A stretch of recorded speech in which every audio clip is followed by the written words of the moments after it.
पाकिस्तान के कब्जे वाले कश्मीर, खास तौर पर मुजफ्फराबाद में हाल ही में अचानक आपातकाल घोषित कर दिया गया है। पाकिस्तान का आरोप है कि भारत ने बिना किसी चेतावनी के अचानक झेलम नदी में अत्यधिक पानी छोड़ दिया। वहां की स्थिति बिगड़ गई है। पाकिस्तान ने यह कहा है कि पानी का स्तर अचानक बढ़ गया और स्थानीय बस्तियां तथा मस्जिदें भी इस बढ़ते जलस्तर से प्रभावित हो रही हैं। इसके चलते वहां के लोगों में खौफ और हड़कंप का माहौल बन गया है। बांग्लादेशी मीडिया भी इस पर भारत को दोषी ठहराते हुए कि भारत ने बिना सूचित किए पानी छोड़ा, जिससे झेलम नदी का जलस्तर तेजी से बढ़ा। एक बड़ी समस्या खड़ी हो गई। इस मामले में मुझे यह साफ नहीं है कि भारत ने वाकई बिना सूचना के पानी छोड़ा या नहीं, क्योंकि यह भी हो सकता है कि पाकिस्तान और बांग्लादेश मिलकर भारत पर आरोप लगा रहे हों। आपको याद दिलाना चाहूंगा कि जब से इंडस वाटर ट्रीटी निलंबित हुई है, भारत पर यह कोई बाध्यता नहीं है कि वह पाकिस्तान को हर बार पानी रोकने या छोड़ने की जानकारी दे। पहले भारत नियमित रूप से पाकिस्तान को नदी के जलस्तर से संबंधित डेटा देता था, लेकिन अब ऐसा नहीं किया जा रहा है। इस बीच पाकिस्तान के कब्जे वाले कश्मीर में झेलम नदी के जलस्तर में अचानक वृद्धि हो गई है। बहुत ही चिंताजनक हो गई है। इस नदी का बहाव भारत के जम्मू कश्मीर से होते हुए पाकिस्तान के कब्जे वाले कश्मीर में जाता है और फिर पाकिस्तान के अन्य हिस्सों में फैलता है।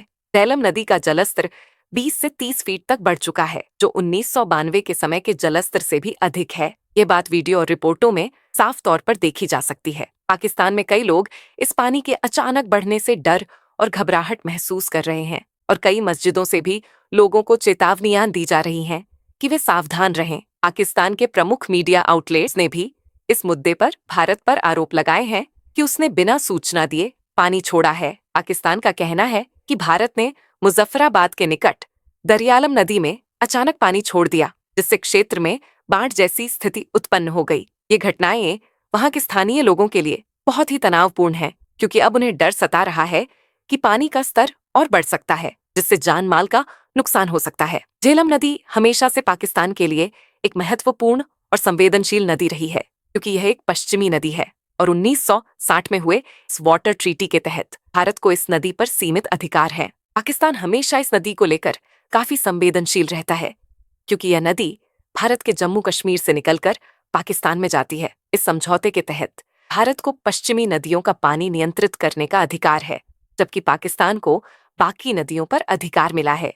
कई बार इस नदी पर बनाने की कोशिश की, लेकिन पाकिस्तान ने हमेशा इसका विरोध किया है। 2018 में भारत ने किशनगंगा हाइड्रो पावर प्रोजेक्ट, जो झेलम नदी पर आधारित था, पाकिस्तान ने इस परियोजना का कड़ा विरोध किया और इसे अंतर्राष्ट्रीय मंचों पर उठाया। लेकिन 2007 में इसका निर्माण कार्य शुरू हुआ और 2018 में भारत ने इसे पूरा किया। पाकिस्तान के लिए यह एक नई चुनौती बन चुकी है, क्योंकि इस परियोजना से भारत को झेलम नदी के पानी को नियंत्रित करने की बड़ी ताकत मिल गई है। हालिया दिनों में झेलम नदी में जल स्तर में उतार चढ़ाव ने पाकिस्तान को चिंतित कर दिया है, क्योंकि इस नदी पर पाकिस्तान की कृषि और जनसंख्या की निर्भरता काफी अधिक है। पाकिस्तानी विश्लेषकों का कहना है इस नदी का पानी रोकने या छोड़ने के मामले में शक्ति का इस्तेमाल किया तो पाकिस्तान को भारी समस्याओं का सामना करना पड़ सकता है। आने वाले 6 से 7 वर्षों में इसी तरह से झेलम नदी पर पानी का नियंत्रण बढ़ाता है तो पाकिस्तान जल आपूर्ति का 40% तक खो सकता है, कृषि व्यवस्था बर्बाद हो सकती है और जनसंख्या में भी भारी गिरावट आ सकती है। यह स्थिति पाकिस्तान के लिए बहुत गंभीर हो सकती है, क्योंकि पाकिस्तान की जल आपूर्ति का एक बड़ा हिस्सा भारत से आता है। यह सिर्फ पानी की कमी का सवाल नहीं है, बल्कि यह पाकिस्तान की आंतरिक सुरक्षा और अस्तित्व का सवाल भी बन चुका है। पाकिस्तान को अब यह समझ में आ चुका है कि भारत के पास इतनी ताकत और संसाधन है कि वह जल संसाधनों को नियंत्रित कर सकता है। अब अगर पाकिस्तान को अपनी जल आपूर्ति बनाए रखनी है तो उसे भारत की यह चुनौती स्वीकार करनी होगी। आतंकवाद पर भी नियंत्रण पाना होगा, क्योंकि पीओके जैसे इलाकों में आतंकवादी गतिविधियां बढ़ रही हैं। अगर पाकिस्तान इस दिशा में कदम नहीं उठाता तो उसकी स्थिति और भी जटिल हो सकती है। इसीलिए भारत ने इस जल स्रोत को एक रणनीतिक हथियार के रूप में इस्तेमाल करना शुरू कर दिया है, जो पाकिस्तान के लिए एक बहुत बड़ी चुनौती बन चुकी है। पाकिस्तान के लिए यह अब पहली बार है जब वह देख रहा है कि भारत ने झेलम नदी पर पूरी तरह से नियंत्रण कर लिया है और इस नियंत्रण के साथ पाकिस्तान की जल आपूर्ति को प्रभावित किया जा सकता है। अगर पाकिस्तान को इस स्थिति से निपटना है तो उसे अपनी रणनीति में बदलाव करना होगा।